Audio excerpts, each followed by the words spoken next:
তুমি এতদিন একটা দুবিধার মধ্যে ছিলে যে কোন পথে যাবে, সেই জায়গাটা, সেই দিক নির্ধারণ তুমি করে ফেলেছো এবং তুমি সেটার প্রতি অ্যাকশান নিতে চলেছো এই উইকে।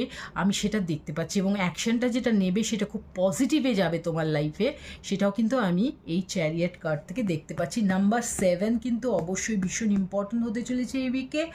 এবং আমি দেখতে পাচ্ছি এই উইকে তুমি কিন্তু ভীষণ প্যাশনেটলি সেই দিকে এগিয়ে চলেছো। তো এবার দেখা যাক তোমার লাভ লাইফটা কেমন যাচ্ছে এই উইকে।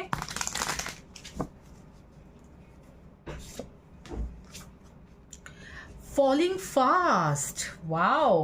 তুমি তো লাভ লাইফেও ভীষণভাবে অ্যাগ্রেসিভ এবং কি বলবো, কোনো একটা হতে পারে, এটা লাভ লাইফের ক্ষেত্রেও বলতে পারি, যেহেতু এটা একটা জেনারেল মেসেজ, লাভ লাইফে অবশ্যই কাজে দেবে। এবং এখানেও দেখতে পাচ্ছি যে কোনো মানুষ তোমার দিকে খুব ফার্স্টলি এগিয়ে আসছে প্রপোজাল নিয়ে, লাভ প্রপোজাল নিয়ে। আর অনেক ক্ষেত্রে আমি দেখছি আমার ক্যাপ্রিকন বন্ধুরা নিজেরাই এগিয়ে যাচ্ছে তাদের লাভ পার্টনারকে তাদের সেই মনের কথা বলার জন্য। তো দু ক্ষেত্রেই আমি দেখতে পাচ্ছি সেই অ্যাকশন নেওয়াটা, এবং দু ক্ষেত্রেই আমি দেখতে পাচ্ছি প্যাশনের, দুজনের প্রতি প্রচণ্ড প্যাশনের।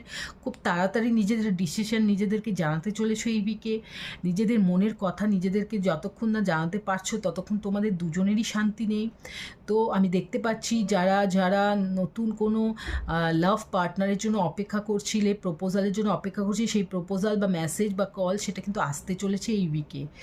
তো একটা ছোট্ট কথা বলে দেবো যে এই যে প্রপোজালটা আসছে বা এই যে লাভ পার্টনারের দিকে তুমি এগোচ্ছ, সেটা কিন্তু একটু ভেবেচিন্তে এগিয়েও, বা কোনো প্রপোজাল এলেই সেটাকে অ্যাকসেপ্ট করো না। খুব মাথা ঠান্ডা করে বিচার বিবেচনা করে এগোবে এবং অবশ্যই নিজের কথাটা আগে ভাববে যে এই সিচুয়েশনে তুমি কি তোমার সর্বস্ব, মানে তোমার